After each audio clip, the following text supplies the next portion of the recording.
রাধে। এখন আমি শ্রীমদ্ ভাগবতীর চতুর্থ স্কন্দের অষ্টম অধ্যায় থেকে পাঠ করছি। ধ্রুব মহারাজের গৃহত্যাগ ও বনগমন।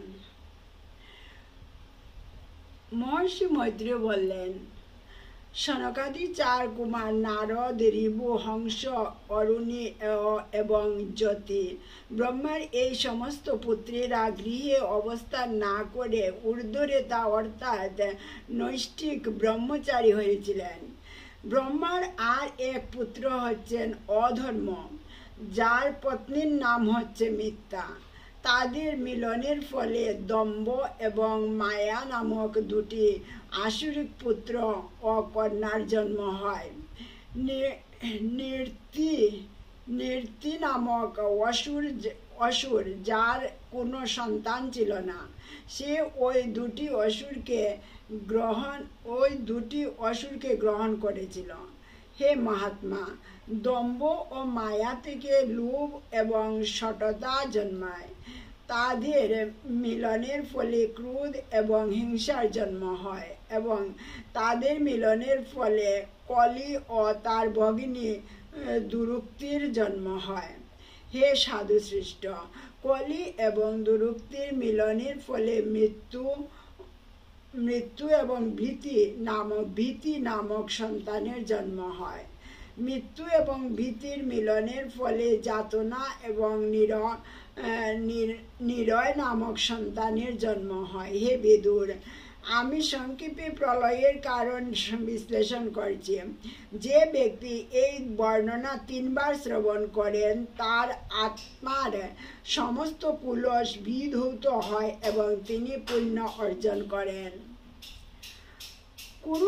হে কুরুশ্রেষ্ঠ, আমি এখন আপনার কাছে শায়শুম্ভ মনুর বংশধরদের কথা বর্ণনা করব, যিনি পরমেশ্বর ভগবানের অংশরূপে জন্মগ্রহণ করেছিলেন। শায়শুম্ভ মনু এবং তার পত্নী শতরূপার উত্তানপাদ এবং প্রিয়ব্রত নামক দুটি পুত্র ছিল। যেহেতু তারা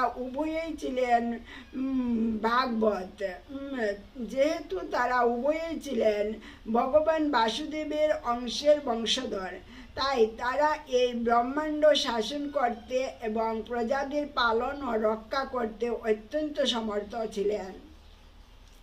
মহারাজ উত্তানপাদের সুনীতি এবং সুরুচি নামক দুই পত্নী ছিলেন। সুরুচি ছিলেন মহারাজের অত্যন্ত প্রিয়, কিন্তু সুনীতি যার পুত্র ছিলেন ধ্রুব, তিনি রাজার ততটা প্রিয় ছিলেন না।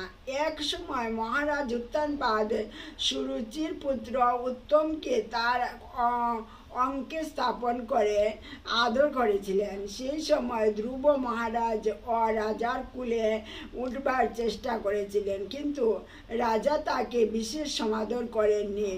যখন শিশু ধ্রুব মহারাজ তার পিতার কুলে উঠার চেষ্টা করেছিল, তখন তার বিমাতা সুরুচি তার প্রতি অত্যন্ত ঈর্ষাপরায়ণ হয়ে অত্যন্ত গর্বিতভাবে রাজাকে শুনিয়ে বলতে লাগলেন, হে বৎস, তুমি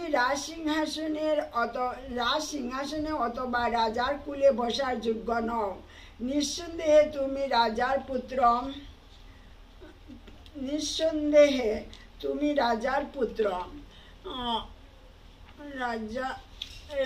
পুত্র, কিন্তু যেহেতু তুমি আমার গর্ভে জন্মগ্রহণ করনি, তাই তুমি তোমার পিতার কুলে বসার যোগ্য নও। হে বৎস, তুমি জানো না যে আমার গর্ভে জন্মগ্রহণ না করে তুমি অন্য কোনো স্ত্রীর গর্ভে জন্মগ্রহণ করেছ। তাই তোমার জেনে রাখা উচিত যে তোমার এই প্রচেষ্টা ব্যর্থ। তুমি এমন একটি বাসনা পূর্ণ করার চেষ্টা করেছি যা পূর্ণ হওয়া অসম্ভব। তুমি যদি রাজসিংহাসনে আরোহণ করতে চাও, তাহলে তোমাকে কঠোর তপস্যা করতে হবে। প্রথমে তোমাকে পরমেশ্বর ভগবান নারায়ণকে প্রসন্ন করতে হবে এবং তারপর তার কৃপায় তোমাকে পরবর্তী জন্মে আমার গর্ভে জন্মগ্রহণ করতে হবে। মৈত্রেয় ঋষি বললেন, হে বিদুর, তার বিমাতার কর্কশ বাক্যের দ্বারা আহত হয়ে ধ্রুব মহারাজ দণ্ডাহত সর্পের মতো মহাক্রোধে দীর্ঘ নিঃশ্বাস ত্যাগ করতে লাগলেন। তিনি যখন দেখলেন যে তার পিতা কোনো প্রতিবাদ না করে নীরব রয়েছেন, তৎক্ষণাৎ তিনি সেই স্থান ত্যাগ করে তার মায়ের কাছে গিয়েছিলেন। ধ্রুব মহারাজ যখন তার মায়ের কাছে গিয়েছিলেন, তখন ক্রোধে তার অধরুষ্ট কম্পিত হচ্ছিল এবং তিনি অত্যন্ত করুণভাবে ক্রন্দন করেছিলেন। সুনীতি তখনই তাকে তার কুলে তুলে নিয়েছিলেন এবং অন্তঃপুরবাসীরা তার কাছে তখন সুরুচির সমস্ত দুরুক্তির কথা সবিস্তারে বর্ণনা করেছিলেন। তার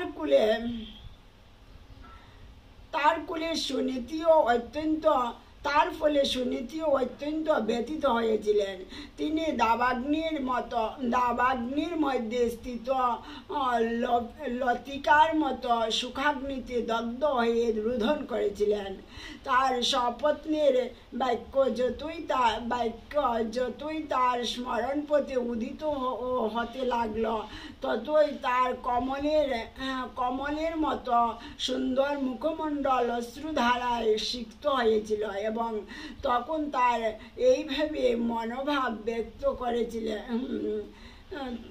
এবং তখন তিনি এইভাবে মনোভাব ব্যক্ত করেছিলেন। তিনিও দীর্ঘ নিঃশ্বাস ত্যাগ করেছিলেন এবং সেই দুঃখদায়ক পরিস্থিতি নিরসনের কোনো উপায় তার জানা ছিল না। তাই তিনি তার পুত্রকে বলেছিলেন, হে বৎস, তুমি কখনো অন্যের অমঙ্গল করো না।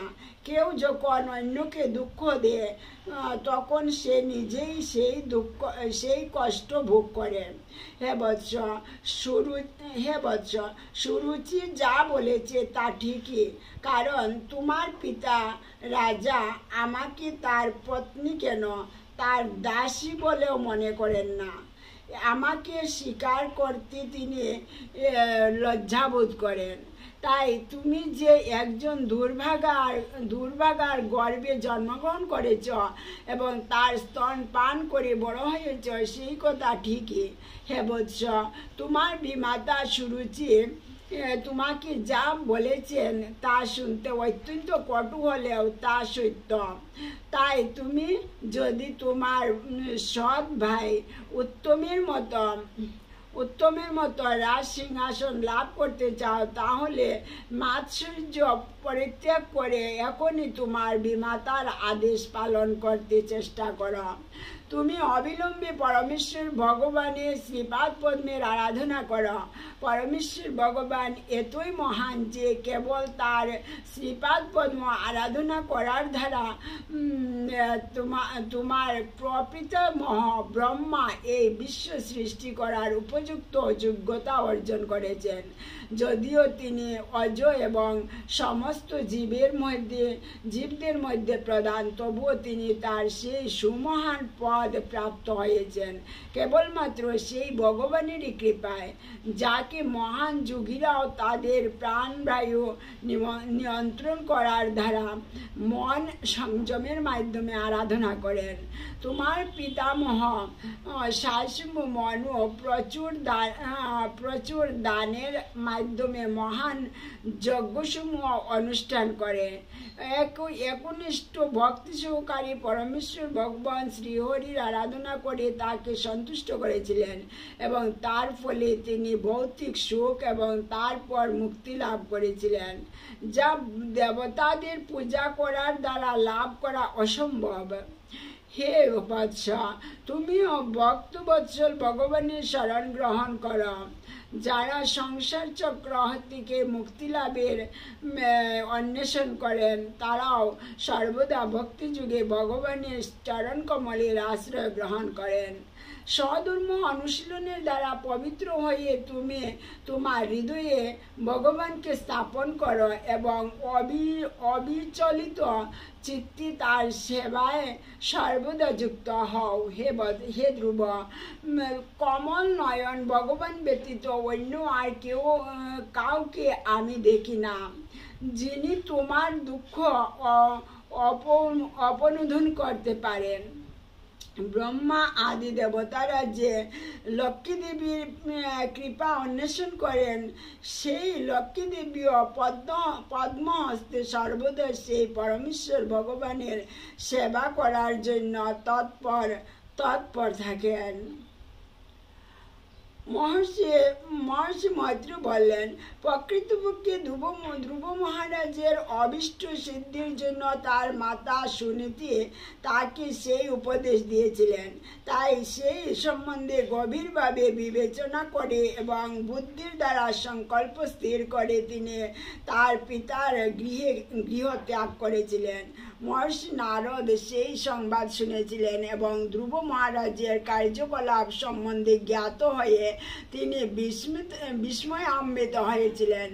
তিনি ধ্রুবের কাছে গিয়ে তার পবিত্র হস্তের দ্বারা তার মস্তক স্পর্শ করে বলেছিলেন, আহা, ক্ষত্রিয়দের তেজ কি অদ্ভুত! তারা তাদের সম্মানের স্বল্প হানিও সহ্য করতে পারেন না। অনুমান করে দেখুন, এই বালকটি একটি ছোট্ট শিশু, কিন্তু তা সত্ত্বেও তার বিমাতার দুরুক্তি তার কাছে অসহ্য হয়েছে।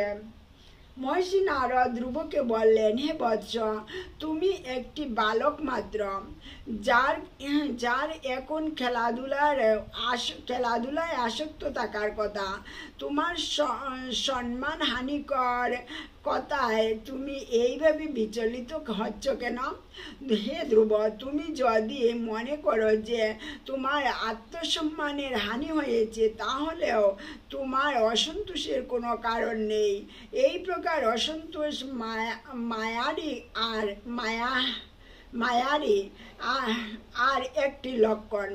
আর একটি লক্ষণ।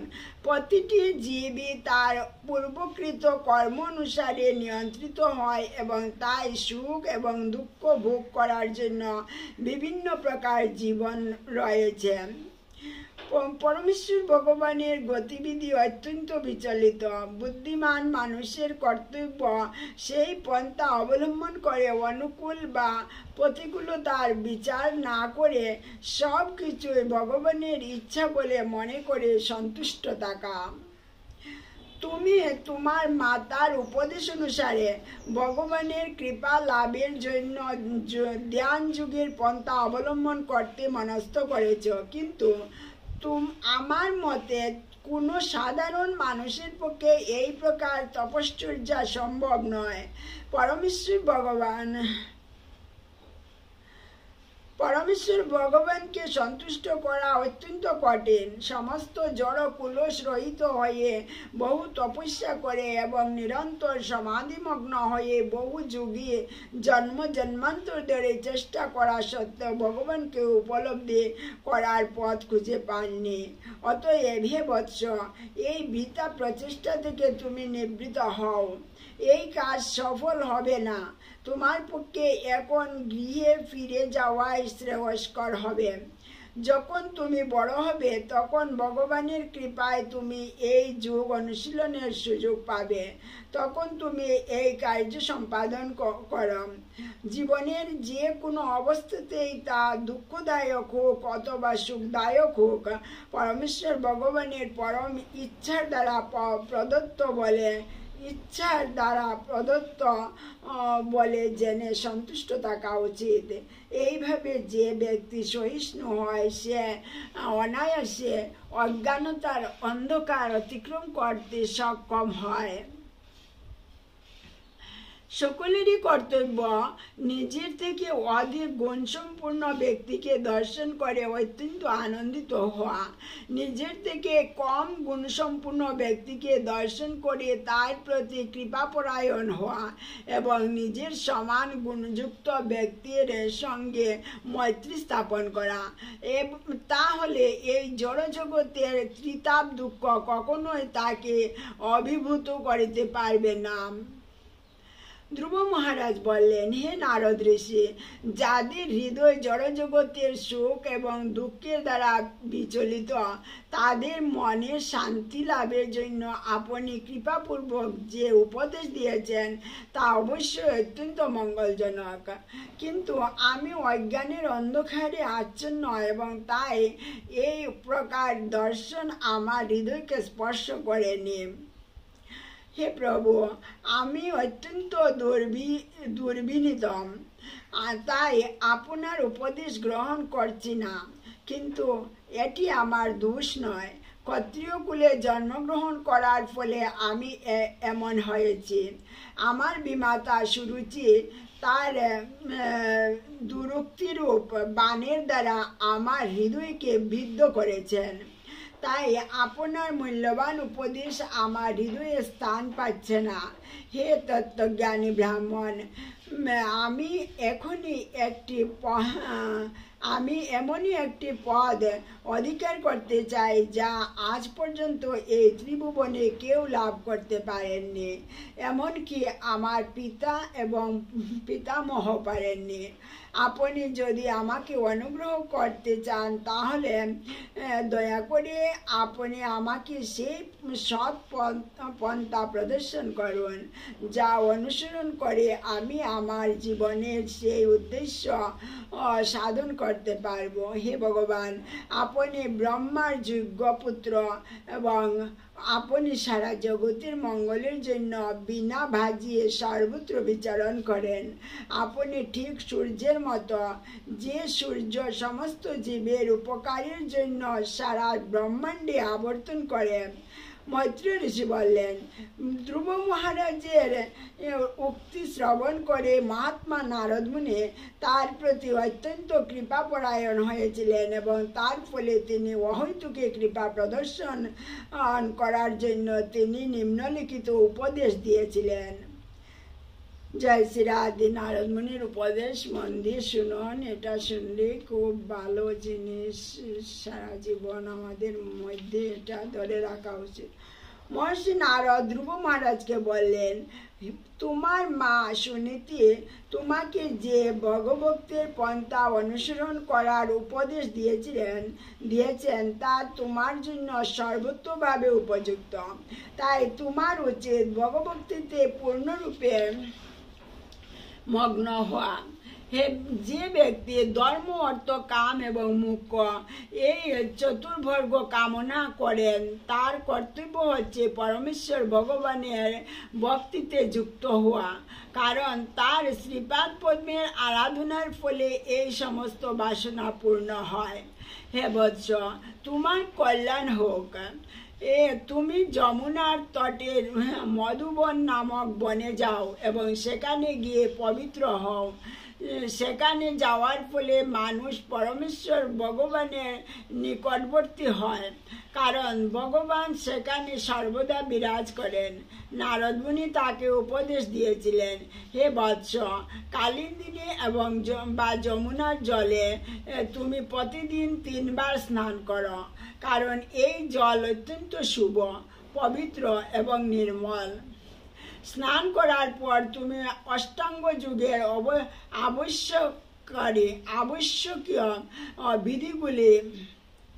আবশ্যকীয় বিধিগুলি পালন করে কোনো নির্জন স্থানে আসন উপবেশন করো। আসনে উপবেশন করে প্রাণায়ামের 3টি অভ্যাস অনুশীলন করে ধীরে ধীরে প্রাণবায়ু, মন এবং ইন্দ্রিয় সংযত করো। এইভাবে সমস্ত জড় কুলস থেকে সম্পূর্ণরূপে মুক্ত হয়ে গভীর ধৈর্য সহকারে পরমেশ্বর ভগবানের ধ্যান শুরু করো। এখানে ভগবানের রূপ বর্ণনা করা হয়েছে। ভগবানের মুখমণ্ডল অত্যন্ত সুন্দর এবং নিরন্তর প্রসন্ন। ভক্তের দৃষ্টিতে তাকে কখনো অপ্রসন্ন বলে মনে হয় না এবং তিনি সর্বদাই তাদের কৃপা করতে প্রস্তুত থাকেন। তার নয়ন তার সুন্দর ভ্রুযুগল, তার উন্নত নাসিকা এবং তার গণ্ডদেশ অত্যন্ত সুন্দর। তিনি সমস্ত দেবতাদের থেকে অধিক সুন্দর। ভগবানের রূপ সর্বদাই তরুণ। তার দেহের প্রতিটি অঙ্গ সুন্দরভাবে গঠিত এবং নিখুঁত। তার চক্ষু এবং অষ্টাদর উদীয়মান সূর্যের মতো রক্তিম।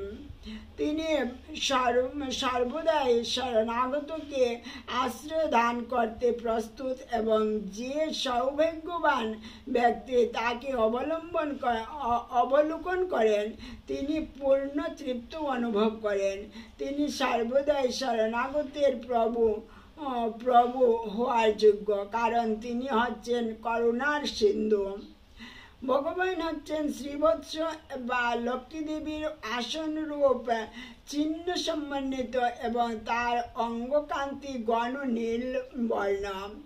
তিনি পুরুষ, তার গলায় বনফুলের মালা এবং তিনি শঙ্খ চক্র গদা ও পদ্মধারী চতুর্ভুজ রূপে নিত্য প্রকটিত।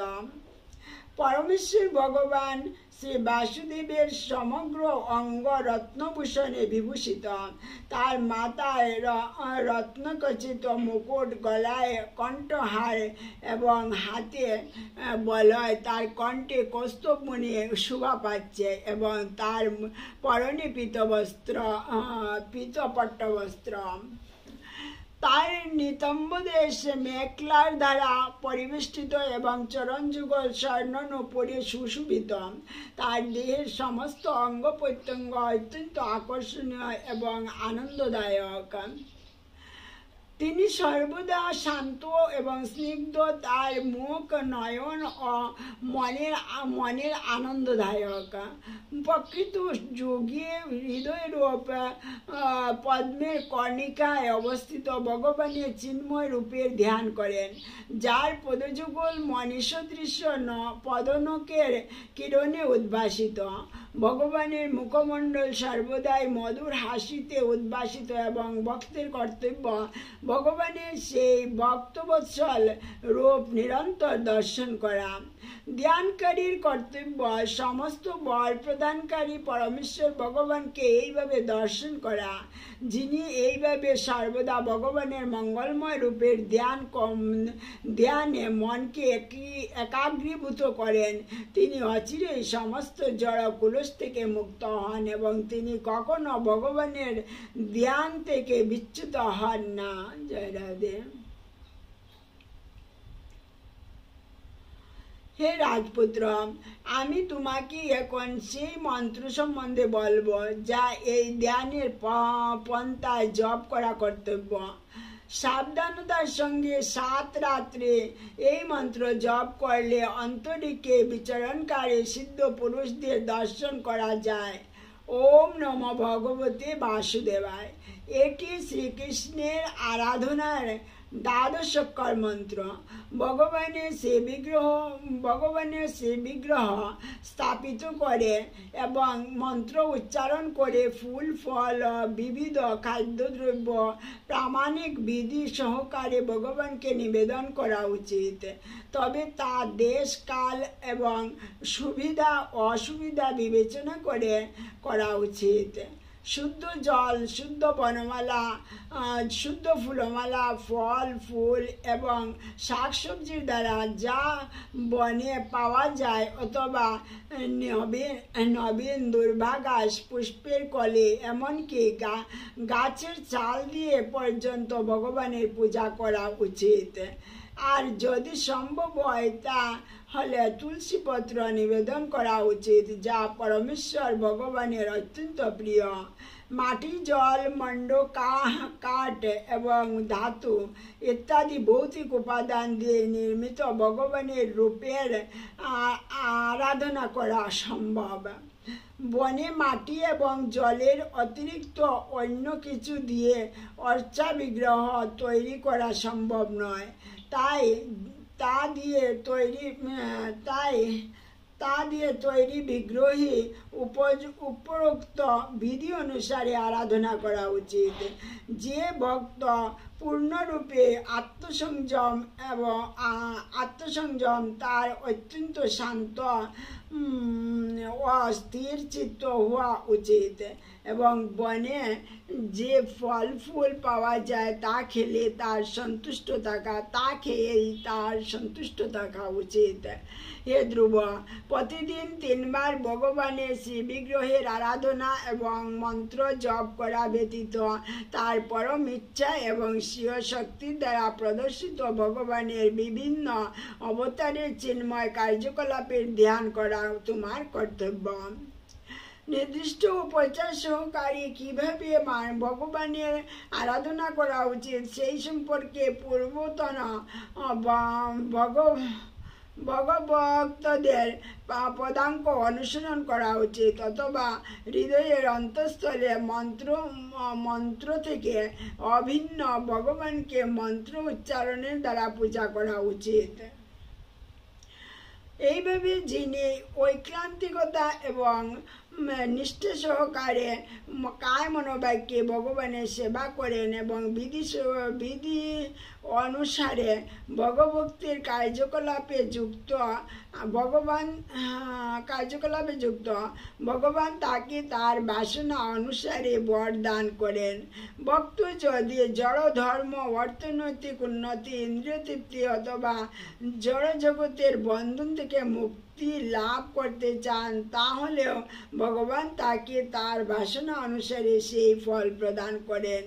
কেউ যদি মুক্তি লাভের জন্য অত্যন্ত আগ্রহী হন, তাহলে তার পক্ষে দিনের মধ্যে 24 ঘন্টায় ভাবাবিষ্ট হয়ে ভগবানের অপ্রাকৃত প্রেমময় সেবায় যুক্ত হওয়া উচিত এবং ইন্দ্রিয় তৃপ্তিজনিত কার্যকলাপ থেকে অবশ্যই দূরে থাকা উচিত। জয় রাধে। রাজপুত্র ধ্রুব মহারাজ যখন এইভাবে দেবর্ষি নারদ কর্তৃক উপদিষ্ট হলেন, তখন তিনি তার শ্রী গুরুদেব নারদ মুনিকে পরিক্রমা করে সশ্রদ্ধ প্রণতি নিবেদন করেছিলেন। তারপর ভগবান শ্রীকৃষ্ণের পাদপদ্মের চিহ্ন দ্বারা অঙ্কিত হওয়ার পরে বিশেষভাবে পবিত্র সেই মধুবনের উদ্দেশ্যে তিনি যাত্রা করেছিলেন। ধ্রুব মহারাজ যখন ভগভক্তি সম্পাদনের জন্য মধুবনে গিয়েছিলেন, তখন নারদ মুনি প্রাসাদে রাজা কিভাবে আছেন তা দেখতে যেতে মনস্থ করেছিলেন।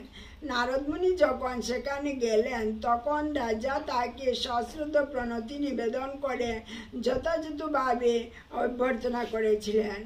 সুখে আসনে উপবিষ্ট হয়ে নারদ মুনি বলেছিলেন, হে মহারাজ, আপনার মুখ অত্যন্ত শুষ্ক বলে মনে হচ্ছে এবং আপনি যেন দীর্ঘকাল ধরে কোনো বিষয়ে গভীরভাবে চিন্তা করছেন। কিন্তু কেন এই অবস্থাটা হয়েছে? আপনার ধর্ম অনুষ্ঠানে,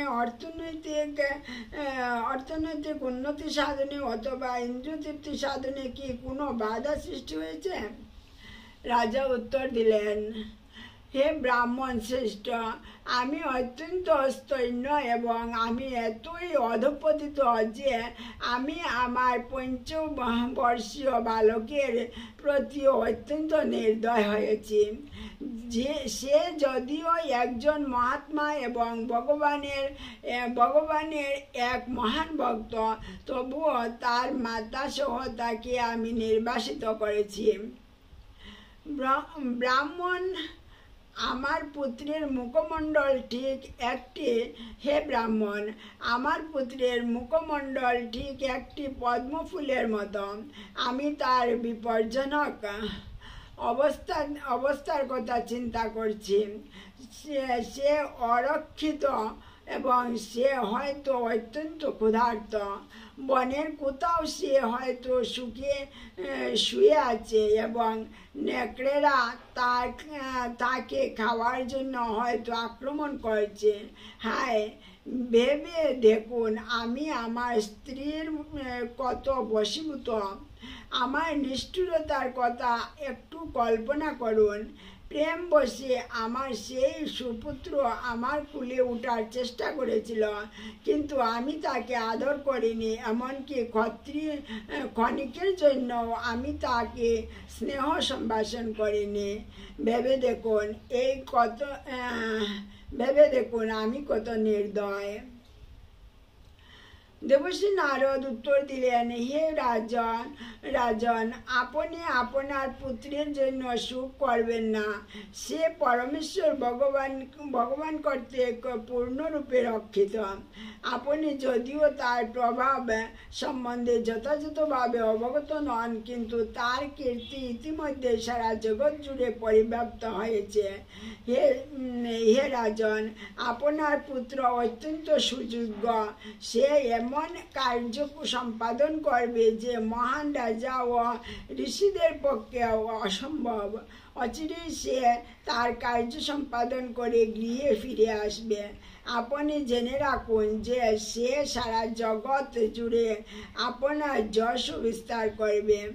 মৈত্র ঋষি বললেন, নারদ মুনির দ্বারা উপদিষ্ট হয়ে রাজা উত্তানপাদ তার বিশাল ঐশ্বর্যময় রাজ্যের সমস্ত কার্য পরিত্যাগ করে কেবল তার পুত্র ধ্রুবের কথা চিন্তা করতে লাগলেন। এদিকে ধ্রুব মহারাজ মধুবনে পৌঁছে যমুনা নদীতে স্নান করেছিলেন এবং গভীর মনোযোগ সহকারে সেই রাত্রে উপবাস করেছিলেন। তারপর দেবশ্রী নারদের উপদেশ অনুসারে তিনি পরমেশ্বর ভগবানের আরাধনায় মগ্ন হয়েছিলেন। প্রথম মাসে ধ্রুব মহারাজ কেবল তার দেহ ধারণের জন্য তিনি 3 দিন অন্তর কেবল কপ্পিত্ব এবং বদরি ফল ভক্ষণ করেন। এইভাবে তিনি পরমেশ্বর ভগবানের আরাধনায় উন্নতি সাধন করতে থাকেন। দ্বিতীয় মাসে ধ্রুব মহারাজ প্রতি 6 দিন অন্তর কেবল সূক্ষ্ম তৃণ ও পত্র আহার করতে থাকেন। এইভাবে তিনি ভগবানের আরাধনা করতে থাকেন। তৃতীয় মাসে তিনি 9 দিন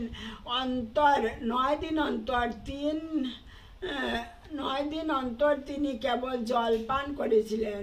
এইভাবে পূর্ণরূপে সমাধিমগ্ন হয়ে তিনি উত্তম শ্লোক পরমেশ্বর ভগবানের আরাধনা করেছিলেন। চতুর্থ মাসে ধ্রুব মহারাজ প্রাণায়ামের প্রক্রিয়া সম্পূর্ণরূপে আয়ত্ত করেছিলেন এবং তার ফলে তিনি কেবল তার 12 দিন অন্তর শ্বাস গ্রহণ করেছিলেন। এইভাবে পূর্ণরূপে ধ্যানমগ্ন হয়ে তিনি পরমেশ্বর ভগবানের আরাধনা করেছিলেন।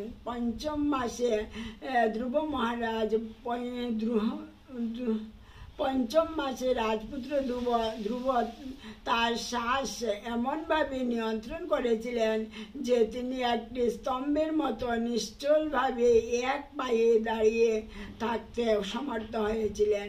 এইভাবে তিনি তার মনকে পরব্রহ্মে সম্পূর্ণরূপে একাগ্র করেছিলেন। তিনি সম্পূর্ণরূপে তার ইন্দ্রিয় সকল তাদের বিষয়সমূহ নিয়ন্ত্রণ